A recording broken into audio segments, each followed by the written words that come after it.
Bienvenidos a Aprendiendo Juntos, un ministerio de enseñanza de la palabra de Dios.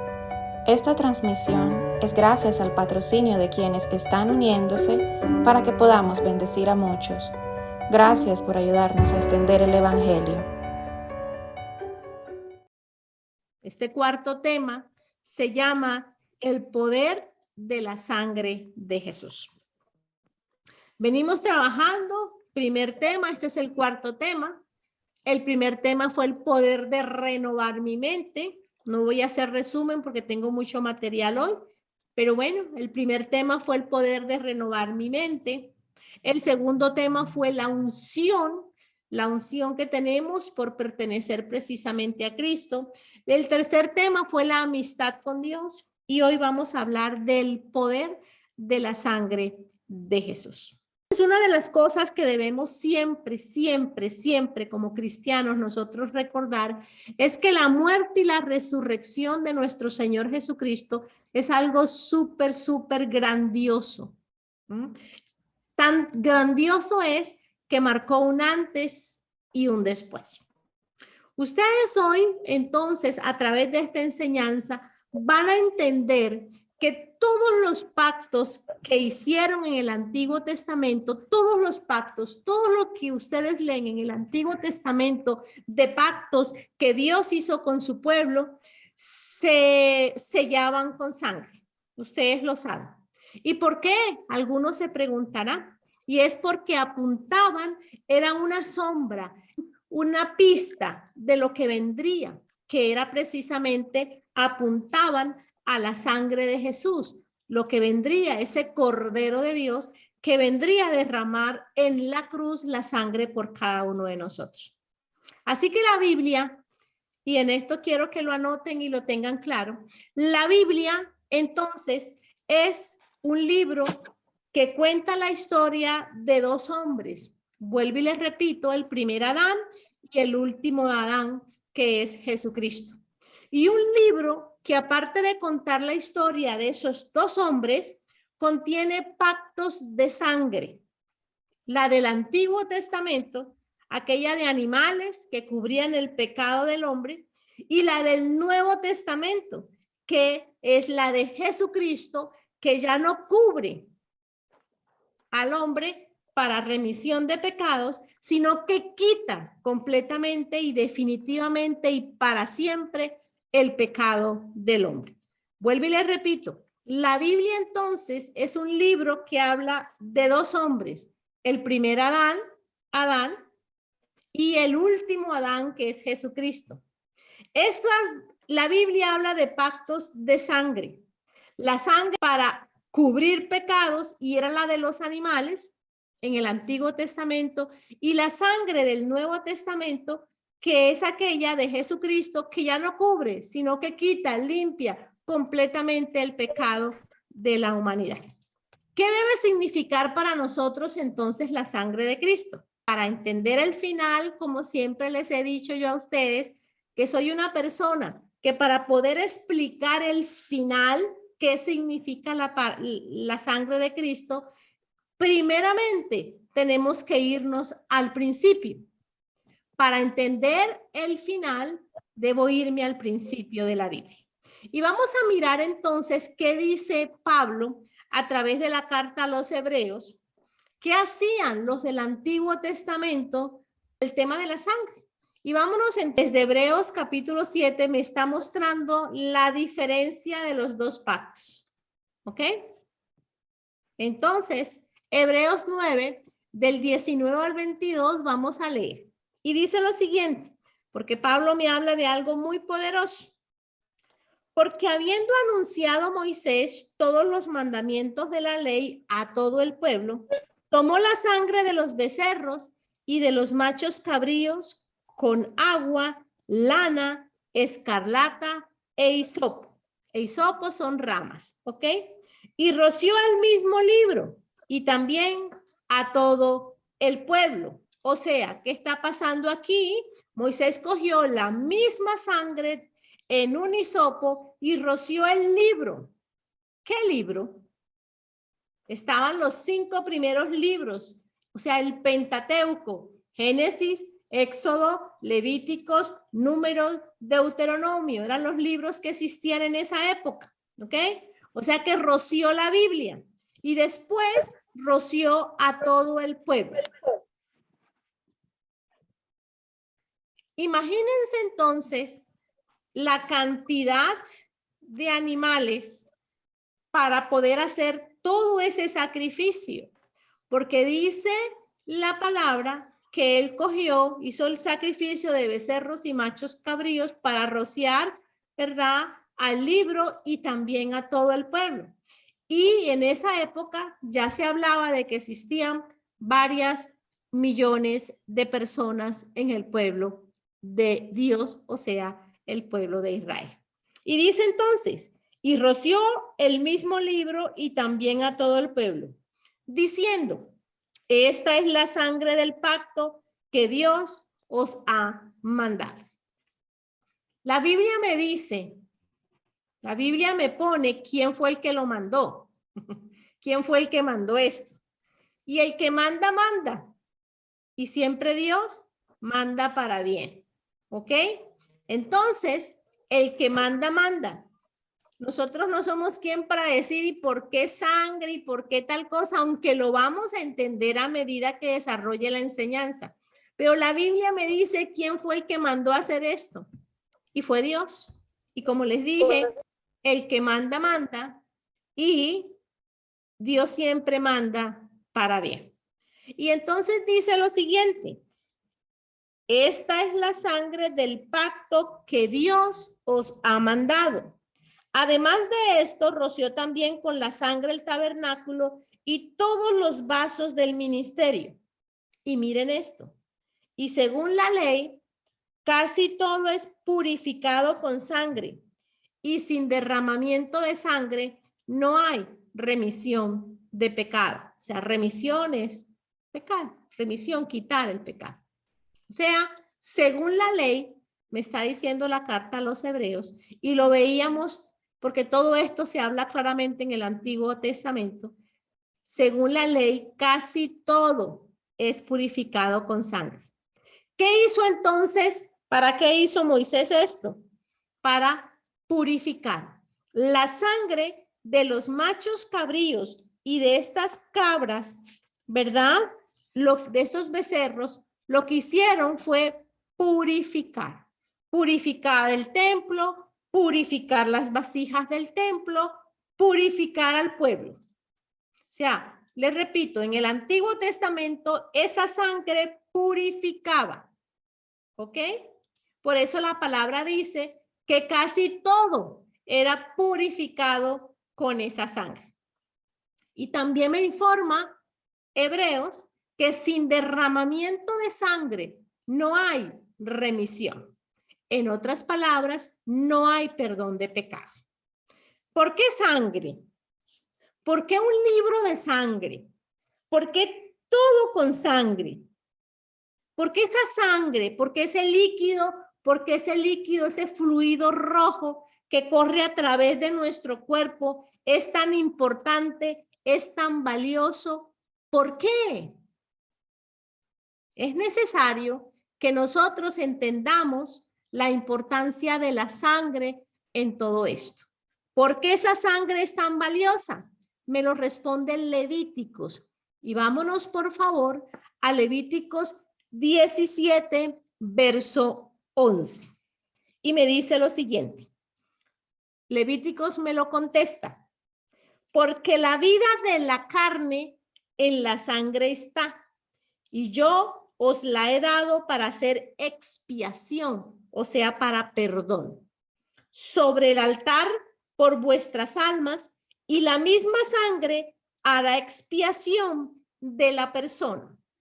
O sea, que la misma sangre perdona a la persona y perdona ante el altar ¿de quién? Ante el altar de Dios en esa época. Estoy leyendo el Antiguo Pacto. Y dijimos que todo lo que ocurría en el anterior pacto me guiaba a la figura de Jesucristo. No pueden perder de vista eso. todo lo que pasa en el antiguo pacto me remite a lo que Jesucristo hizo en la cruz. Por eso hacía esto Moisés, para hacer expiación o para hacer perdón ante el altar de las personas que pertenecían a ese pacto, y esas personas eran el pueblo de Israel. Los únicos que hacían eso era el pueblo de Dios, Israel, porque fue Dios el que escogió ese pueblo y les dijo qué tenía que hacer para comunicarse con el Israel. Los otros pueblos no hacían esto, solo el pueblo de Dios llamado Israel. Pero quiero que se centren en esta expresión que dice la Biblia: la vida de la carne en la sangre está. Impresionante. La vida de la carne en la sangre está. ¿Sabía usted que en una operación a usted le pueden sacar todos los órganos y usted sigue con vida? A usted le pueden sacar el corazón, le pueden sacar el cerebro y trabajar su masa cerebral, y aún usted acostadito en esa camilla sigue vivo. A usted le pueden sacar el hígado, los riñones, los pulmones, le pueden sacar todo, pero la sangre, todo, le pueden sacar todo, pero la sangre, todo ese tiempo que lo están operando, que le están haciendo algo, la sangre tiene que correr o tiene que irrigar su cuerpo. Todo el tiempo.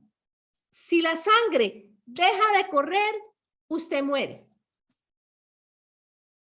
A usted le pueden sacar todo de su cuerpo, pero en el momento que su sangre deje de correr por su cuerpo, de tener movimiento, usted muere irremediablemente. No hay forma que un ser humano viva si la sangre no corre. O sea, que es la sangre la que le da vida a sus órganos. No son sus órganos los que le dan la vida a su cuerpo. Son necesarios, pero es la sangre. O sea que Dios, cuando Moisés escribió Levítico, que la Biblia es más moderna que el periódico de ayer, la Biblia me informó, o el de mañana, la Biblia me informó que la vida de la carne en la sangre está. ¿Por qué? Porque en la sangre está la vida. Si la sangre deja de correr, el hombre muere. Si la sangre corre, el hombre vive. Con este entendimiento, vamos todos entonces a Génesis 2:7. Dice lo siguiente: entonces Jehová Dios formó al hombre del polvo de la tierra y sopló en su nariz aliento de vida, y fue el hombre un ser viviente.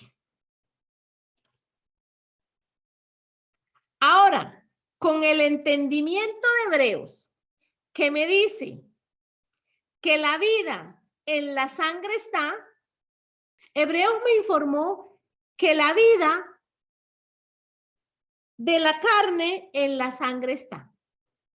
Y me dice Génesis que al inicio Dios sopló aliento de vida y fue el hombre un ser viviente.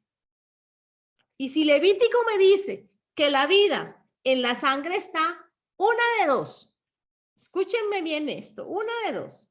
O cuando Dios sopló, ¡fum!, se creó la sangre en el hombre, o cuando Dios sopló, le impartió vida a la sangre del hombre. La vida de la carne en la sangre está. Así que la vida fue impartida a la sangre, no a los órganos. La sangre es la que le da vida a una persona. Por eso no puede dejar de correr. La vida está en la sangre, no en los órganos. Y cuando Dios dijo, el día que comieres de ese árbol de la ciencia del bien y del mal, ciertamente morirás, Dios dijo, el día que el hombre coma de esto, el hombre va a desobedecer. Ese hombre que tenía la sangre pura, perfecta, a imagen de Dios, ¿y qué pasó allí? Esa sangre se contaminó. Se contaminó. Porque el poder de la vida en la sangre está. Entonces, dice Dios, ¿listo? La vida está en la sangre, el hombre peca, la sangre del hombre se contaminó porque Adán tenía sangre pura, perfecta, divina, sangre de Dios. Y se los voy a comprobar con lo siguiente. La sangre, bueno, vámonos a Lucas. Lucas nos presenta la genealogía de Jesús y Lucas nos muestra la genealogía de Jesús de esta manera. En Lucas 3, del 23 al 38. Jesús mismo al comenzar su ministerio era como de 30 años. Hijo, según se creía de José, hijo de Elí, y empieza a darme una genealogía. Hijo de Matat, hijo de Leví, hijo de Melquí, hijo de Jana, hijo de José. O sea, desde Jesús empieza Lucas a hacer una genealogía desde Jesús hacia atrás. Tiqui, tiqui, tiqui, tiqui, tiqui, tiqui. ¿Lo están viendo? ¿Ok? Y por último, me dice en el verso 38, el hijo de Nob, el hijo de Set, hijo de Adán, hijo de quién? De Dios. Lucas me está diciendo que la genealogía de Jesús viene desde Adán. ¿Lo están viendo? Viene desde Adán. Y dice que Adán era hijo de Dios. Hijo de Dios. ¿Ok? Muy bien. Y entonces, tenemos claro por Lucas y aún por Génesis que Adán era hijo de Dios. ¿Ok? Y también nos dice Génesis que Dios creó al hombre a imagen y semejanza de él. Pero se rompe algo en la genealogía de la descendencia de Adán y quiero que lo miren ustedes con sus propios ojitos. Váyanse a Génesis 5:1, por favor. Lucas me está diciendo, la genealogía de Jesús viene desde el Hijo de Dios que fue Adán. Y ahora me dice algo, Génesis 5:1. Y dice, vamos a ver la genealogía de los hijos de Adán. Y me dice, este es el libro de las generaciones de Adán, el día en que creó Dios al hombre, a semejanza Dios lo hizo. Deja claro Dios en Génesis, yo lo creé, yo fui el que lo creé. Y yo no lo creé, a pesar de sacarlo del polvo de la tierra, yo lo creé a semejanza mía. Así lo creé. Adán lleva mis genes, pero observen lo que dice el verso 3. Y vivió Adán 130 años y engendró un hijo a semejanza de ¿quién? De él, de Adán, ya no de Dios. Ya no de Dios. ¿Ok? A semejanza de Adán, a imagen de Adán. Y lo llamó por nombre Set.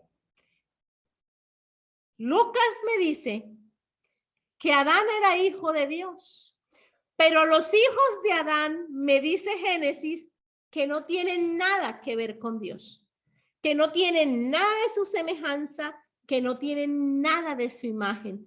¿Por qué, Dios? ¿Por qué? Si se supone que si yo tengo un hijo y soy apellido Benz, mis hijos tienen mis genes Benz. ¿Qué pasó aquí, Dios? ¿Por qué Adán, los hijos de Adán no tienen tu semejanza si Adán es tu hijo? ¿Qué pasó entre Génesis 1 y Génesis 5? Génesis 3, la caída del hombre. Vuelvo y le repito. ¿Qué pasó entre Génesis 1 y Génesis 5? Si Génesis 1 me informa que Adán es hijo de Dios, ¿por qué en Génesis 5 me dicen que los hijos de Adán no tienen nada que ver con Dios? Porque entre Génesis 1 y Génesis 5 vino la caída. El hombre pecó. Y al hombre pecar, ¿qué sucedió? Perdió la imagen, perdió la semejanza. Dios deja claro, Adán tiene mi semejanza, mi imagen, pero él cayó. La vida divina que tenía la sangre de Adán se esfumó, se fue. Siguió teniendo sangre que le daba vida, pero esa divinidad de la sangre se fue. Y solo quedó una sangre contaminada, envenenada de pecado, que le permitía quizás al hombre una chispa de vida a un cuerpo sin Dios. Y como por el pecado entró la muerte, todos los seres humanos de esta tierra, toda la humanidad entera posee sangre contaminada, envenenada de pecado. Entonces, Adán continuó con sangre, que la vida de la carne en la sangre estaba, pero continuó con una sangre contaminada. ¿Ok? No la sangre divina de Dios, porque la divinidad se fue en el momento de ese pecado. Dios dijo, este cuerpo, me fui de aquí. Ahora queda un hombre con una chispa de vida en su sangre, porque la sangre le da la vida, pero un cuerpo con sangre, pero sin Dios, porque Dios ya no estaba allí.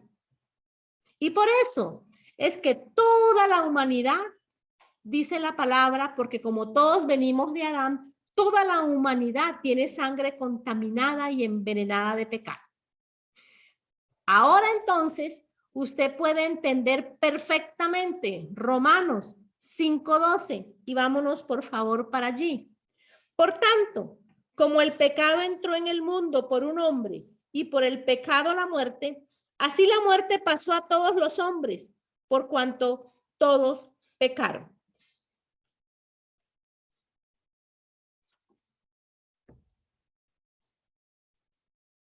Por cuanto todos pecaron. Por eso la gente que dice, pero yo qué culpa tengo de lo que hizo Adán si yo no estaba ahí en el huerto del Edén para comerme una manzana.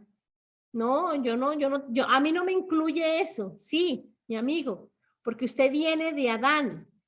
Y como usted viene de Adán, que fue el primer hombre que creó la humanidad, usted también viene con sangre envenenada y contaminada de pecado. Por tal motivo, por esa sangre entró la muerte. ¿Sabía usted que el hombre produce la sangre, no la mujer? Por eso Dios no podía nacer de hombre humano. Vuelvo y le repito, la sangre la produce el hombre. La mujer produce el óvulo, pero el óvulo no produce la sangre. Es el espermatozoide al entrar al óvulo de la mujer que crea la sangre. Adán, que produjo la humanidad, pecó. Adán es el padre de toda la humanidad y él pecó. Por lo tanto, toda la humanidad, la muerte pasó a todos los hombres y todos entonces somos contados como pecadores.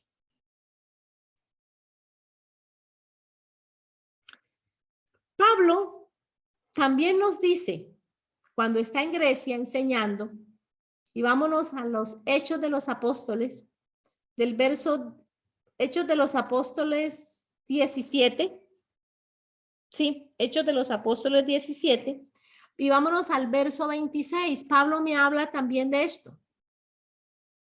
Hechos 17, 26.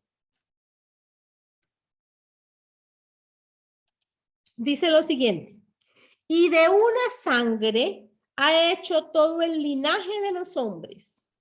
De una sangre. ¿De qué sangre? Hechos 17:26 dice el apóstol Pablo. Y de una sangre ha hecho todo el linaje de los hombres. ¿De qué sangre? De Adán. De Adán hizo todo el linaje de los hombres. De hecho, algunas versiones dicen, no recuerdo exactamente cuál, pero ustedes la pueden buscar, que hay una versión que dice, de una sangre hizo todas las naciones del mundo.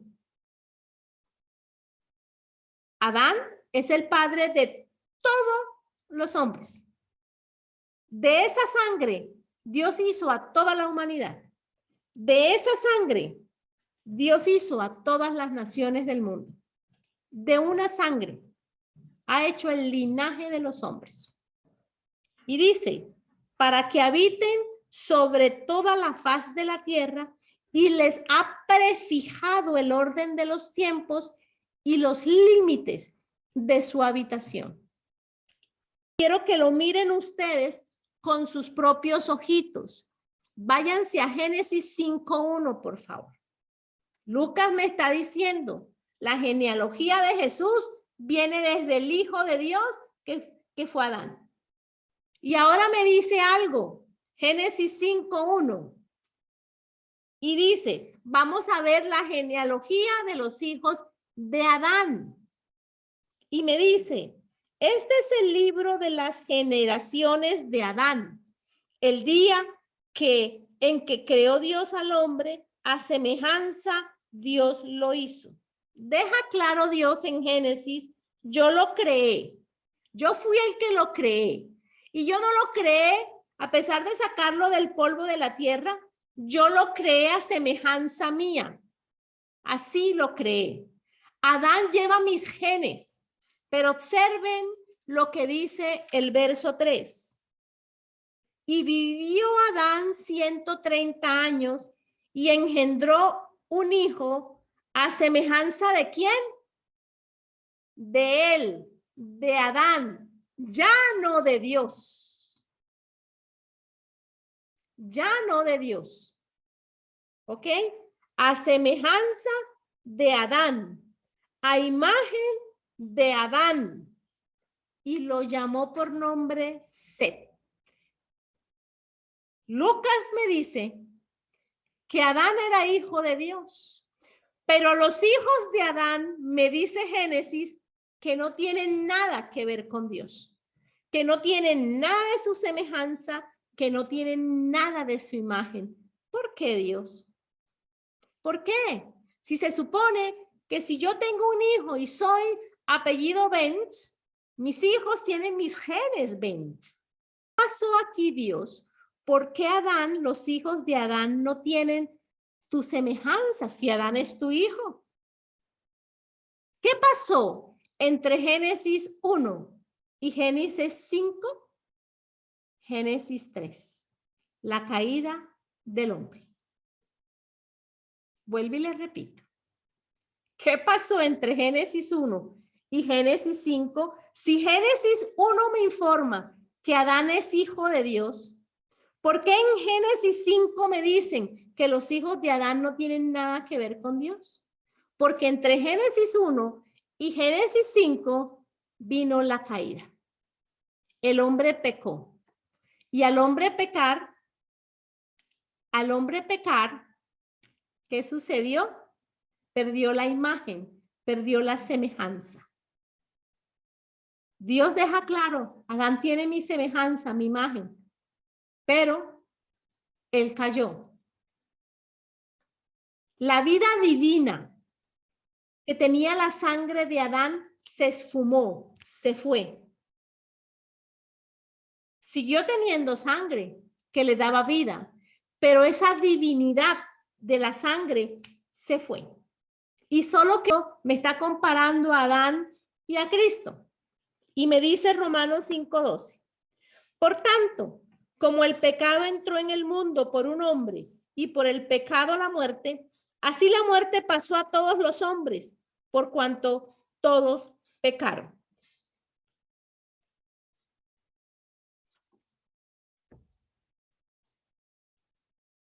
Por cuanto todos pecaron. Por eso la gente que dice, pero yo qué culpa tengo de lo que hizo Adán si yo no estaba ahí en el huerto del Edén para comerme una manzana. No, a mí no me incluye eso. Sí, mi amigo, porque usted viene de Adán. Y como usted viene de Adán, que fue el primer hombre que creó la humanidad, usted también viene con sangre envenenada y contaminada de pecado. Por tal motivo, por esa sangre entró la muerte. ¿Ok? Muy bien.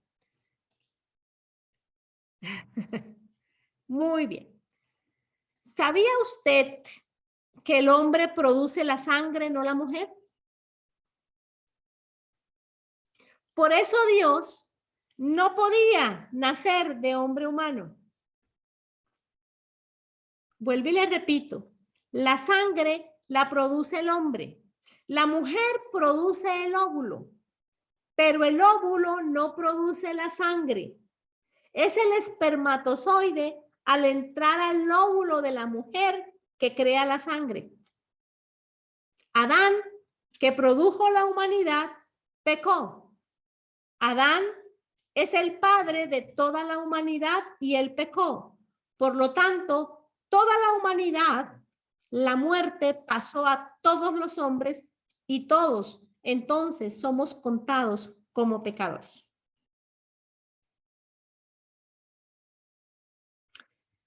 Pablo también nos dice, cuando está en Grecia enseñando, y vámonos a los Hechos de los Apóstoles, del verso Hechos de los Apóstoles 17, sí, Hechos de los Apóstoles 17, y vámonos al verso 26. Pablo me habla también de esto. Hechos 17, 26. Dice lo siguiente. Y de una sangre ha hecho todo el linaje de los hombres. De una sangre. ¿De qué sangre? ¿De quién, Leo?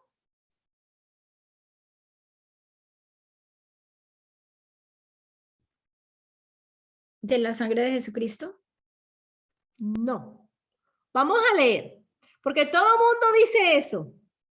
Vamos a ir despacio, vamos a descifrar este verso. Hechos 17, 26, dice el apóstol Pablo. Y de una sangre ha hecho todo el linaje de los hombres.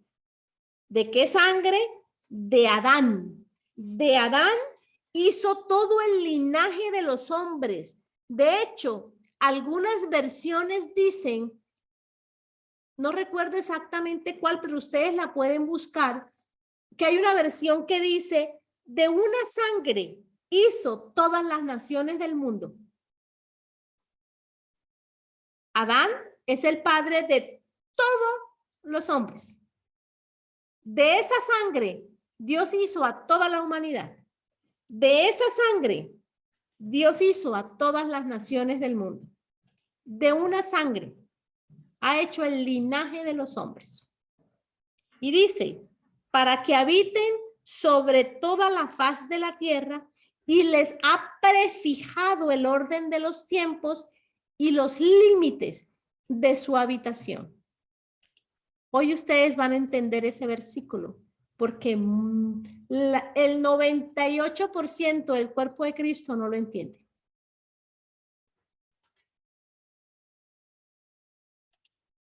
¿Ok? Entonces, o sea, ha sido prefijado el orden de los tiempos. ¿De qué tiempo me hablas, Dios? O sea, por ese envenenamiento, por esa contaminación que entró de pecado y muerte, su tiempo máximo es 120 años. No se me desconcentre. Dios está diciendo, vuelvo y le repito el verso de Hechos. De una sangre, o sea, de la sangre de Adán, ha hecho todo el linaje de los hombres. Todos los hombres vienen de Adán. Y luego dice, para que habiten sobre toda la faz de la tierra, y les ha prefijado el orden de los tiempos y los límites de su habitación. Yo estoy leyendo Reina Valera Gómez.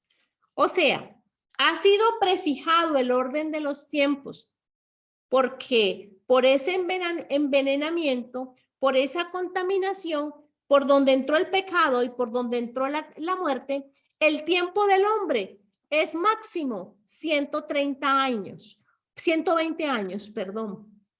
Porque esa sangre corrupta no pasará más de allí, porque la sangre también está caída.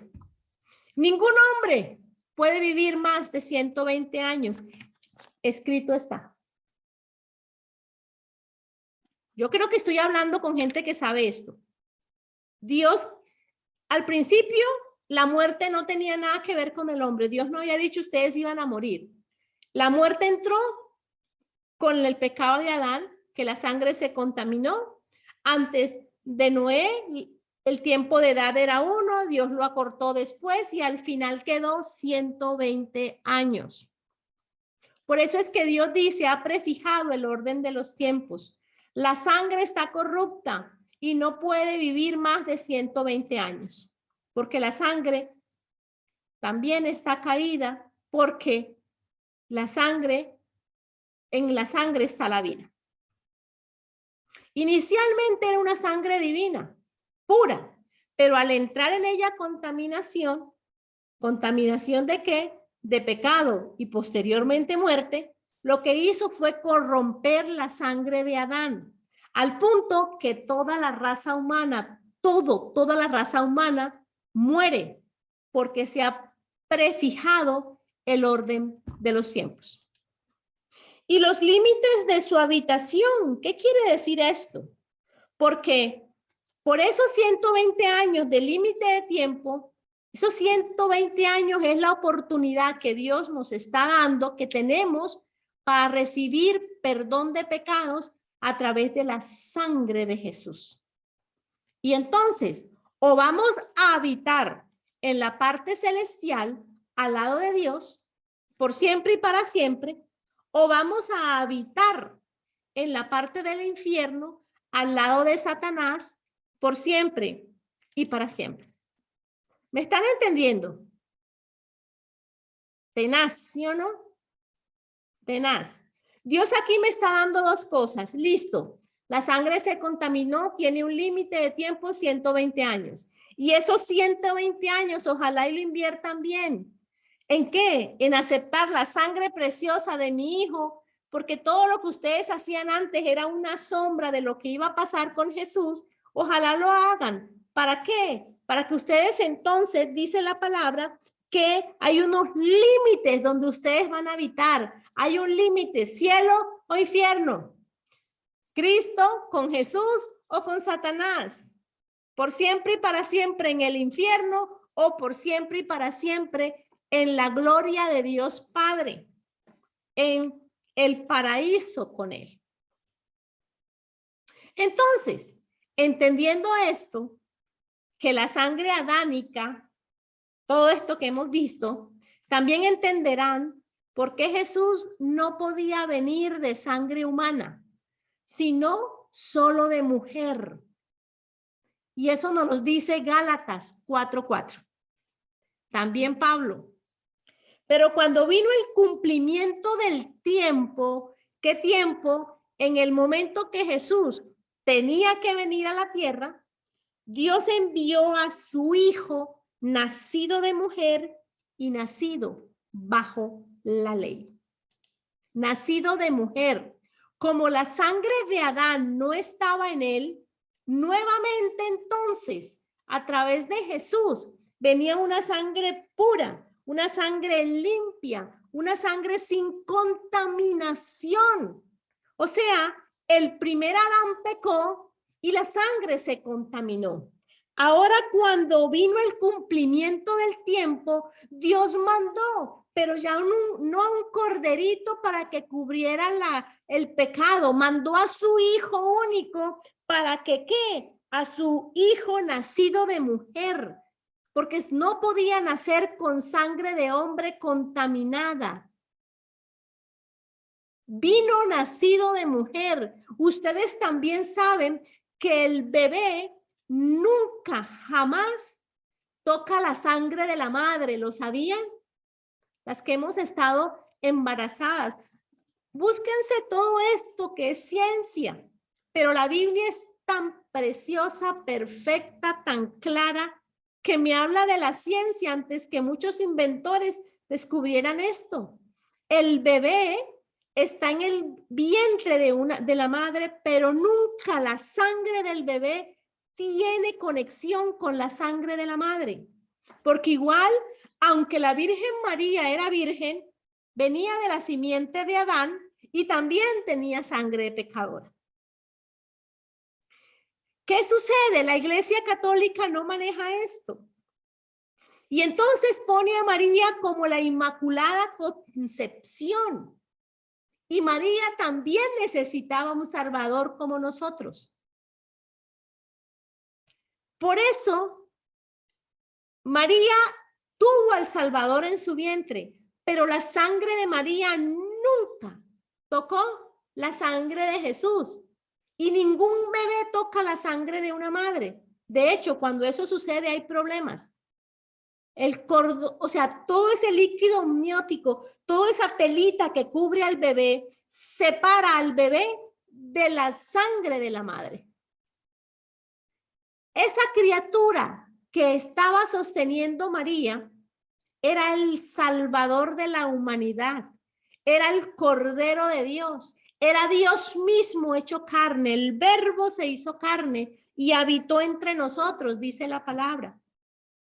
Por eso, Gálatas 4:4, entonces me dice que si la sangre de Adán estaba contaminada, ahora, señores, prepárese tierra, porque viene la sangre preciosa, como era Adán al principio, antes de pecar, sin contaminación alguna, una sangre limpia, una sangre pura, totalmente, para que ustedes me entiendan.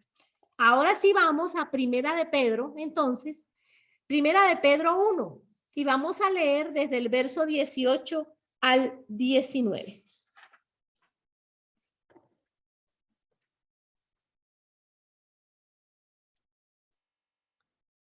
Dice la palabra de Dios, sabiendo que fuisteis rescatados de vuestra vana manera de vivir, la cual recibisteis de vuestros padres. ¿De quién recibimos la vana manera de vivir, el pecado y la contaminación? De nuestros padres. ¿Ok? Fueron rescatados no con cosas corruptibles como oro o plata, sino con la sangre preciosa de Cristo, como la de un cordero sin mancha y sin contaminación. ¿Me están entendiendo? Primera de Pedro 1. Por fin alguien nos está diciendo que la sangre de Jesús es sin mancha y sin contaminación, y ahora entendimos el por qué. Porque a veces leemos y como no nos vamos atrás, no entendemos y solamente terminamos repitiendo lo que otro nos dice, pero ¿qué sucede? En nuestro espíritu no hay el sello de la verdad porque no sé de dónde viene eso. No tengo ni idea por qué Pedro está diciendo que un cordero sin mancha y sin contaminación. Pero hoy, 27 de mayo del 2022, este grupo sabe por qué sin mancha y sin contaminación vino Jesús. ¿Ok? Sin mancha y sin contaminación. ¿Sin qué mancha y sin qué contaminación? Sin la mancha del pecado, sin la contaminación de la muerte. Sin la mancha del pecado y sin la contaminación de la muerte. Porque la Biblia me dijo que uno pecó y por el pecado entró la muerte. Por cuanto todos pecaron. Entonces ahora viene uno sin mancha y sin contaminación, sin la mancha del pecado, sin la contaminación de la muerte. La sangre de Jesús no traía mancha ni pecado, ni contaminación de muerte. Escúchenme bien, bien, por favor. La sangre preciosa de Cristo es como la de un cordero sin mancha.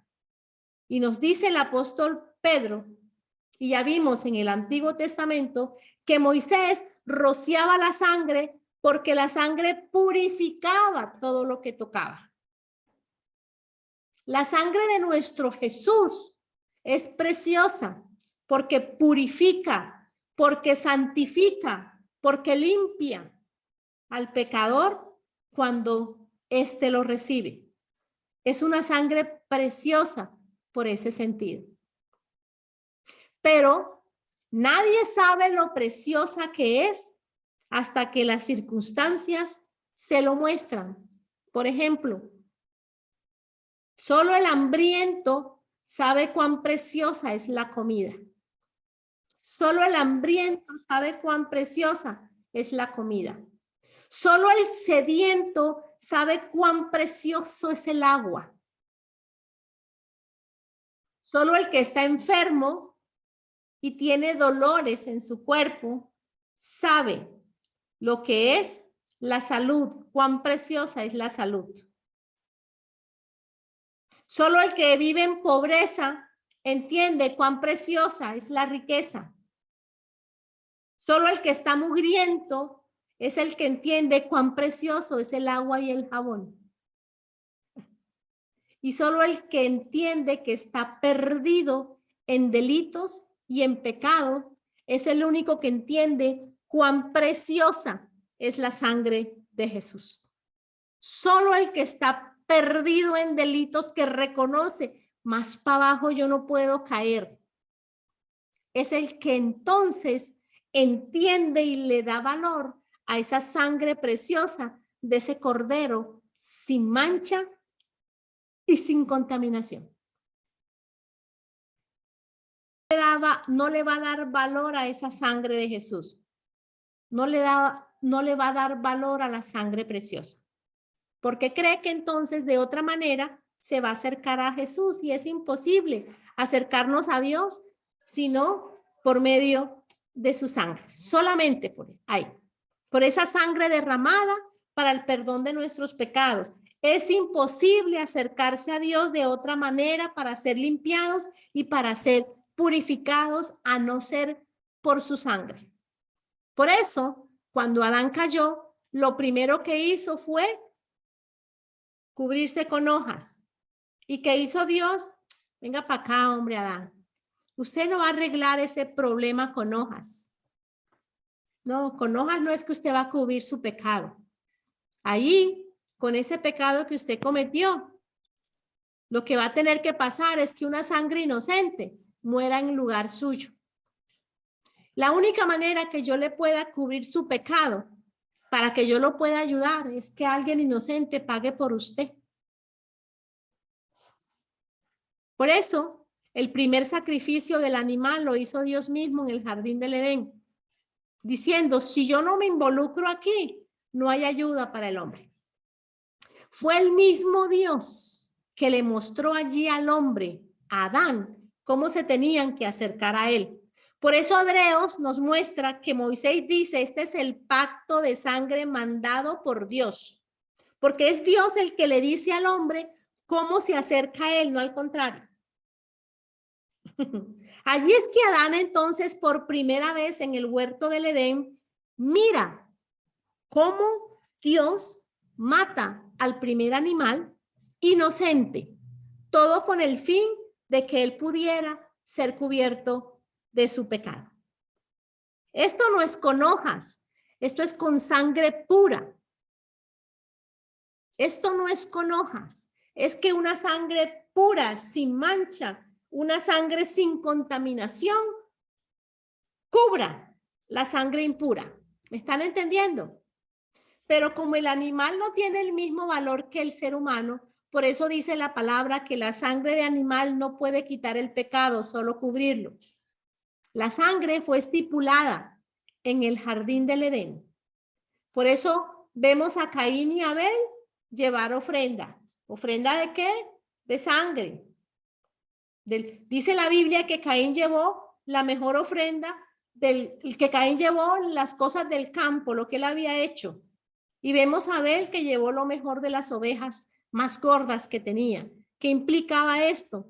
Que uno lleva y vea, ahí está Dios, vea, yo aquí le traigo esta ofrendita, Señor.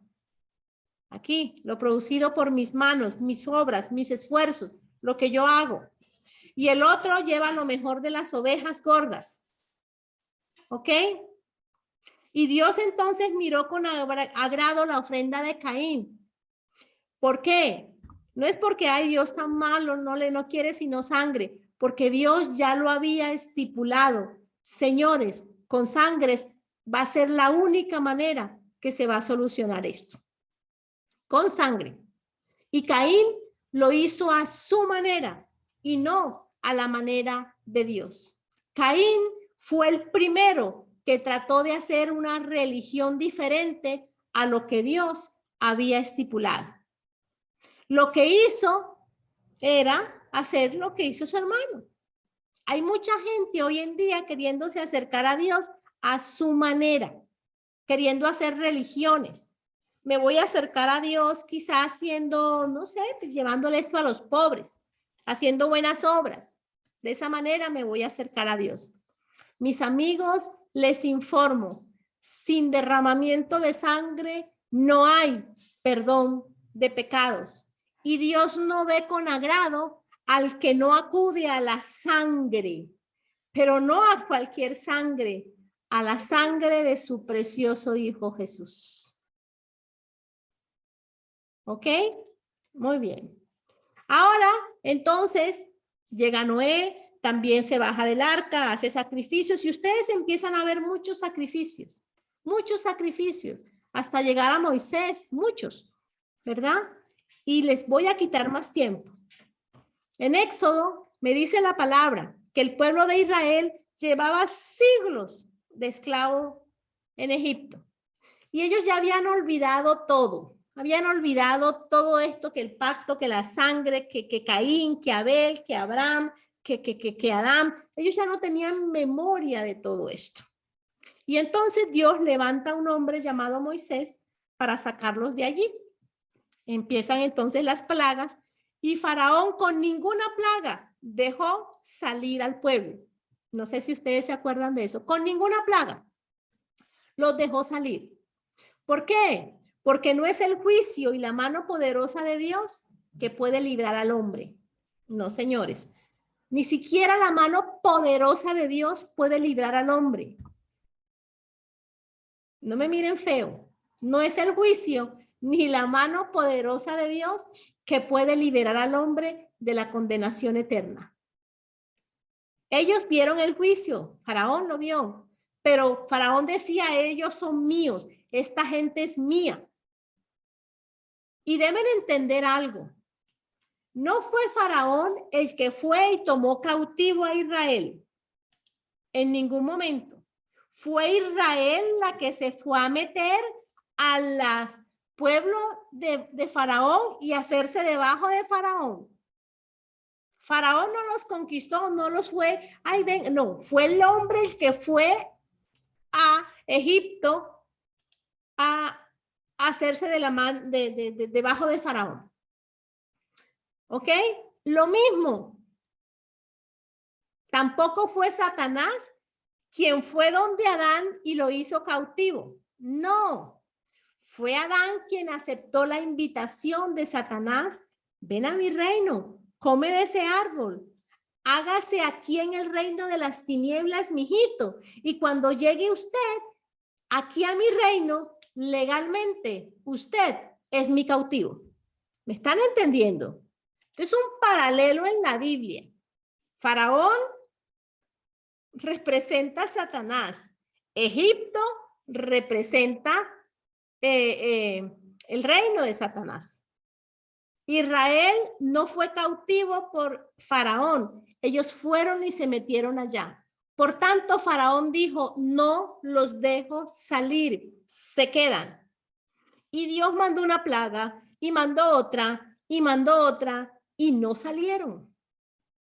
A pesar de que Dios, que es dueño del universo, que es dueño de todo, porque la Biblia me dice que en el principio creó Dios los cielos y la tierra, todos sabemos que la tierra está en poder del maligno y Dios es un juez justo. Si usted se mete a la boca de Satanás, Dios no lo puede sacar ahí por más poderoso que Dios sea, porque el mundo está en poder del maligno y usted fue el que se metió en la boca de Satanás. ¿Ok? El mundo está en poder del malo. Por eso dice, es cautivo, es mío. Por eso Israel fue a Egipto y Faraón lo tomó cautivo. Y aun cuando Faraón vio la mano poderosa de Dios, no lo soltó. ¿Están comprendiendo la idea?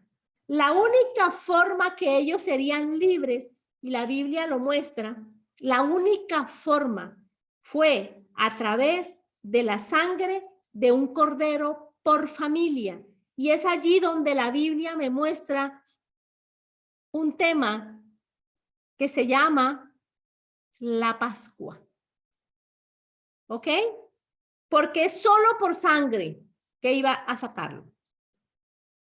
Dios nos deja ver que lograron salir libres no por el juicio ni por ver la mano poderosa de Dios. Lograron salir después de la Pascua, o sea, después del derramamiento de la sangre del cordero que ellos ya habían olvidado, pero que Dios se los va a recordar a través de los labios de Moisés.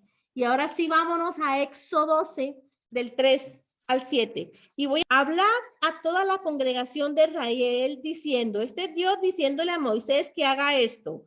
El día 10 de este mes, cada uno tomará para sí un cordero según sus casas paternas, o sea, por familia. Un cordero para cada casa, o sea, un cordero para cada familia. Mas si la casa es muy pequeña para un cordero, o sea, si la familia no se puede comer todo el cordero porque el cordero es muy grande para ellos, entonces él y el vecino más cercano a su casa tomarán uno por el mismo número de personas. O sea, Dios está diciendo, vean muchachos, Faraón los tiene cautivos y legalmente los tiene cautivos. Yo no puedo ir y pasar por encima de Faraón porque ustedes fueron los que aceptaron estar debajo de él. ¿Yo qué tengo que hacer? Aquí no hay sino sangre que poner, porque yo lo estipulé en el jardín del Edén. Entonces van a hacer la Pascua y dice entonces que coja cada familia un cordero y se lo come. Les dan unas indicaciones allí. Pero dice también que si el cordero es muy grande para esa familia, él va donde el vecino y se juntan y se pueden comer el cordero con la otra familia. En otras palabras, el cordero no es pequeño. Yo esto lo dije un día y me miraron como que, wow, esta vieja que está hablando. Miren aquí, ¿qué es pequeño? ¿El cordero o las familias? Las familias son las pequeñas. Nunca el cordero es pequeño. ¿Por qué? Acuérdense entonces. Acuérdense que todo lo del Antiguo Testamento es sombra de lo que Jesús haría. Entonces, el Cordero de Dios es tan grande que no solamente Israel lo debía comer, sino que también alcanzaba para compartirlo con sus vecinos, o sea, con nosotros los gentiles. ¿Me están entendiendo? El cordero era tan grande, que no solamente le alcanzaba a los judíos, sino que a través de ese cordero llegó la salvación a nosotros, que no éramos pueblo. No éramos pueblo. Alcanzó para nosotros. Y un pueblo que no era pueblo se convirtió en pueblo de Dios solo por esa sangre. Mis amigos, el sacrificio de Jesús, su paga fue tan grande porque lo que Adán hizo, sí, fue grave, pero lo que Jesús hizo, alcanzó, no solamente para salvar a los judíos, para salvar al pueblo ese que estaba, sino para salvar a todo el planeta Tierra. Por eso es que me dice, cómanlo con el vecino, ¿ok? Y entonces, pero miren, también observen esto. Él dice también aquí,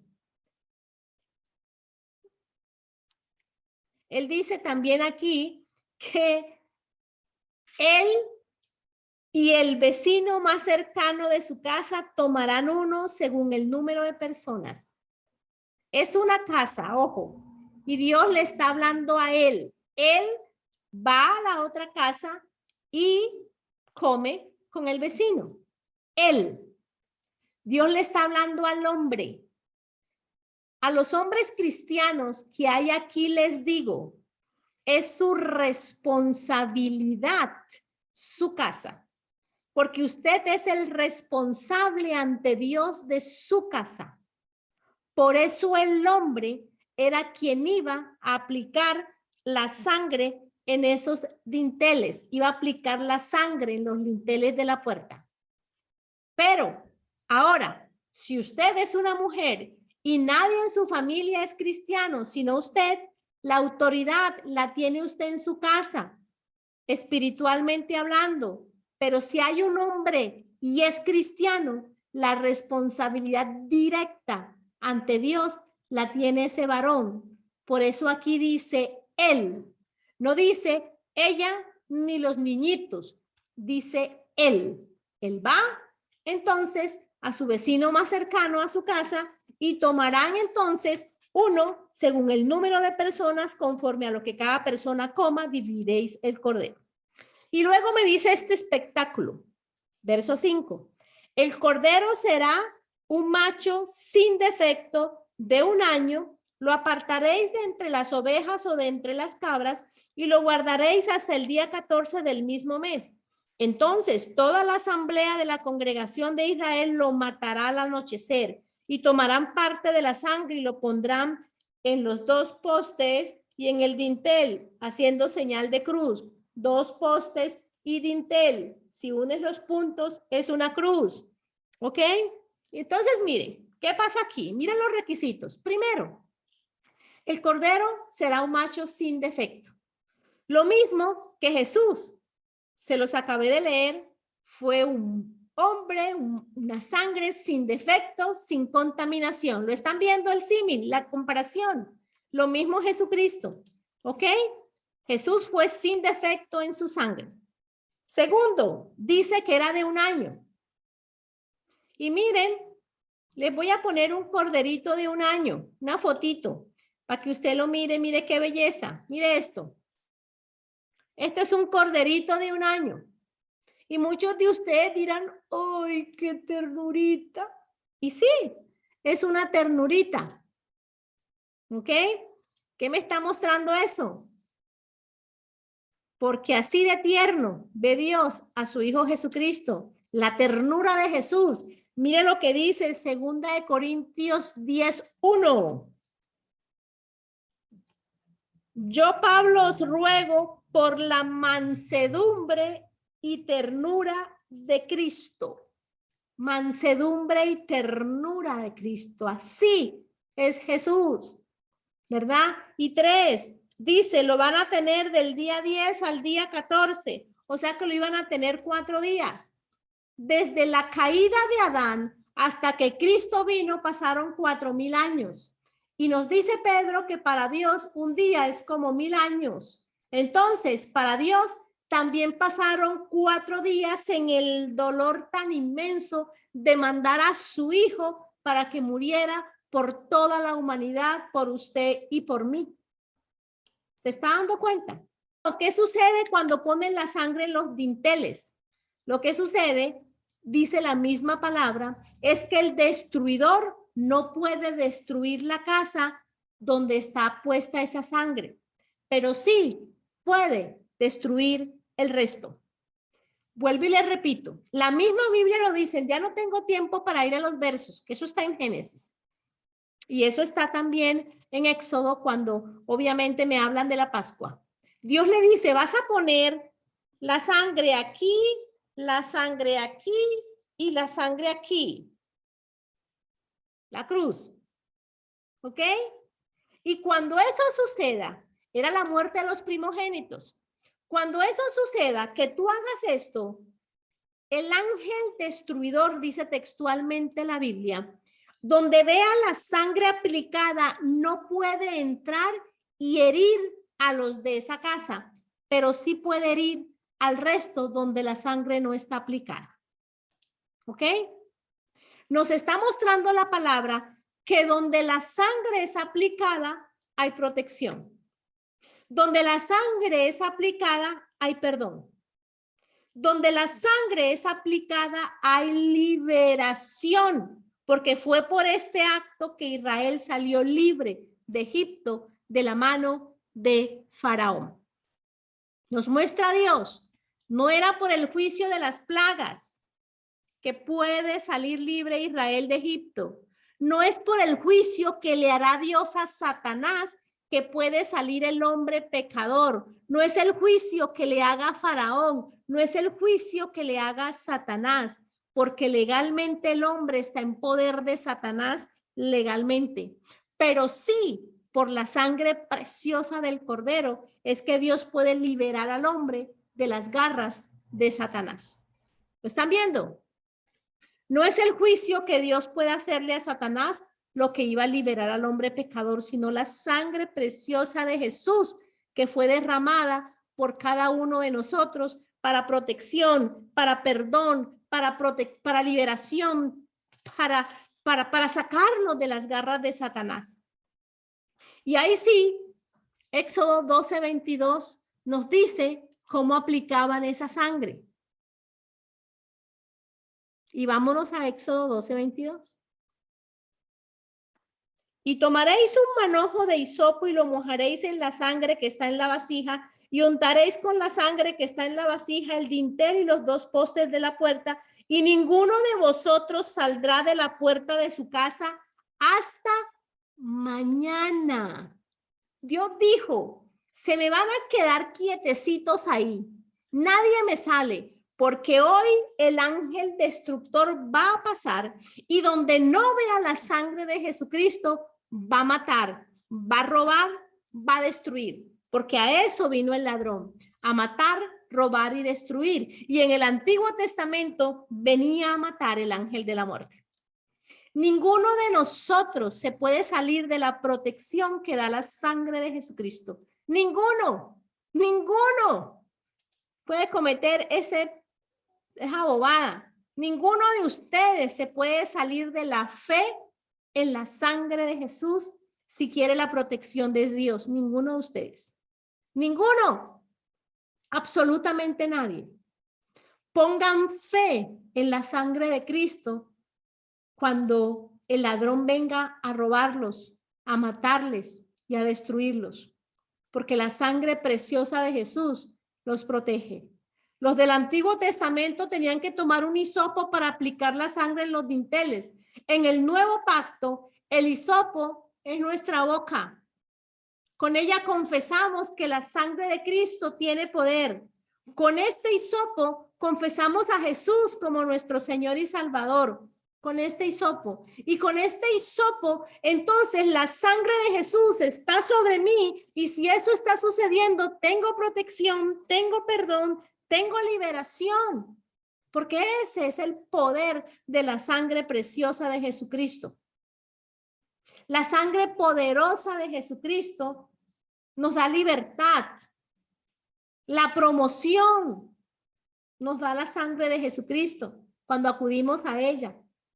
Cantamos sobre la sangre de Jesucristo, enseñamos sobre la sangre de Jesucristo y entendemos que estamos en un mejor pacto con mejores promesas gracias a la sangre preciosa de nuestro Señor Jesucristo. Mis amigos, ustedes y yo tenemos una protección divina, porque donde Dios ve la sangre aplicada, el destruidor no nos puede robar, ni matar, ni destruir, ni hacer nada a la casa que esté debajo de la sangre de Jesucristo.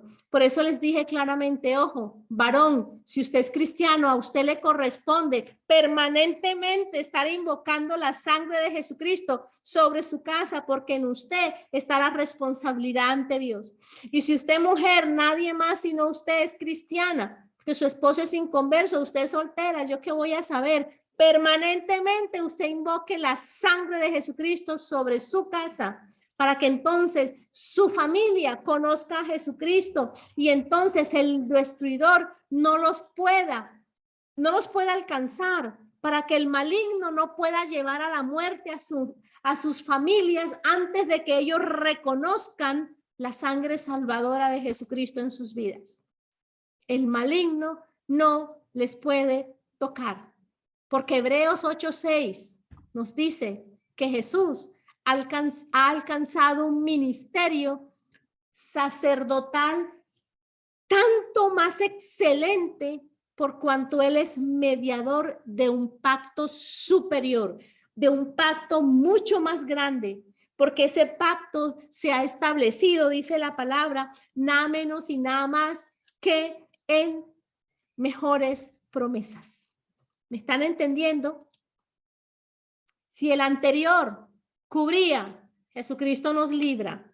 Y si el anterior podía el sacerdote purificar a todo un pueblo, la sangre de nuestro amado y precioso Jesucristo, ¿cuánto más no puede hacer por nosotros cuando Él es el sumo sacerdote y mediador de un nuevo pacto, el pacto de su sangre? Por tal motivo, usted desde hoy en adelante que entendió el poder de la sangre de Jesús en sus vidas, usted salga de su casa.